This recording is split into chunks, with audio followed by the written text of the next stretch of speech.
अच्छा, एक बात, मंदिर में अभी कितने लोग दर्शन कर आए? हाथ ऊपर करियो।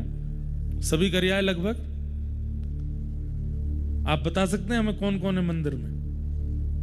पता ही नहीं होगी, चलो हम बताते हैं। एक तो बद्री विशाल भगवान का दर्शन ऐसा है कि बाहर आते ही व्यक्ति भूल जाता है क्या देखा, मुकुट ही मुकुट याद रहता है बस। मध्य में जो विराजमान है, स्वर्ण मुकुट के बिल्कुल मध्य में, वहां पर तपस्वी भेष में भगवान नारायण विराजमान है, तप कर रहे हैं। और तप भी कैसे कर रहे हैं? एक कूले पर बैठे हैं। इतना इतना भयानक तप कर रहे हैं ठाकुर जी, ऐसे बैठे हैं। कभी सुबह के अगर आप मंगला के दर्शन करना चाहो तो कुछ 4-5 हजार की टिकट है। सुबह सुबह के अभिषेक का दर्शन होता है, उसमें सर्वांगीण अंग दिखता है, शालिग्राम मूर्ति है भगवान नारायण। ठीक उनके बगल में आप देखेंगे तो स्वर्ण मुख के रूप में साक्षात श्री कुबेर विराजमान है, क्योंकि उन्हीं का लोक है। यहाँ के लोग तो ऐसा भी कहते हैं कि पर्वत अंदर से खोखले हैं, इनके अंदर ही कुबेर लोक है। रात में ज्यादा घूमना नहीं, यक्षिणियां घूमती रहती हैं, पकड़ के ले जाती हैं। ऐसा बोलते हैं। तो उनके ठीक बगल में आपको दिखेंगे श्री कुबेर जी महाराज। कुबेर जी के इधर की तरफ आप थोड़ा सा आएंगे तो वहां आपको दिखेंगे श्री नारद जी महाराज। 6 महीने यहाँ पर दक्षिण भारत के श्री रावल जी सेवा करते हैं, और फिर जब कपाट बंद हो जाते हैं उसके बाद यहाँ श्री नारद जी मुख्य पुजारी हैं इस मंदिर के, इसलिए नारद जी विराजमान है।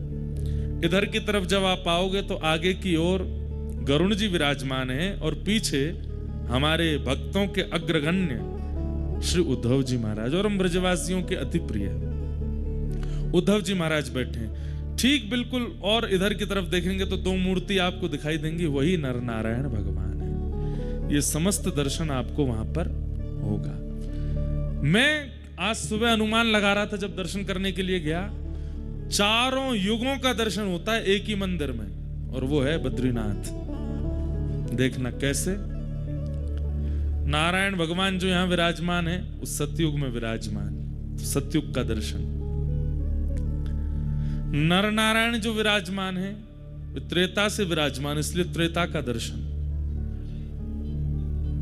द्वापर में श्री उद्धव जी महाराज यहां पर आए, तो इसलिए उद्धव जी को जब देखते हैं द्वापर का दर्शन। और कलिकाल में यहां पर नित्य श्री नारद जी आते हैं, या फिर इसमें ऐसा कह लीजिए कि भगवान के स्वधाम गमन के बाद कलयुग प्रारंभ हो गया। तो जब उद्धव जी यहां आए तब कलयुग के प्रथम दिन चल रहे थे, तो उद्धव जी का दर्शन कलयुग का दर्शन है, और नारद जी का दर्शन द्वापर का दर्शन है। तो सतयुग, त्रेता, द्वापर, कलयुग। सतयुग कौन?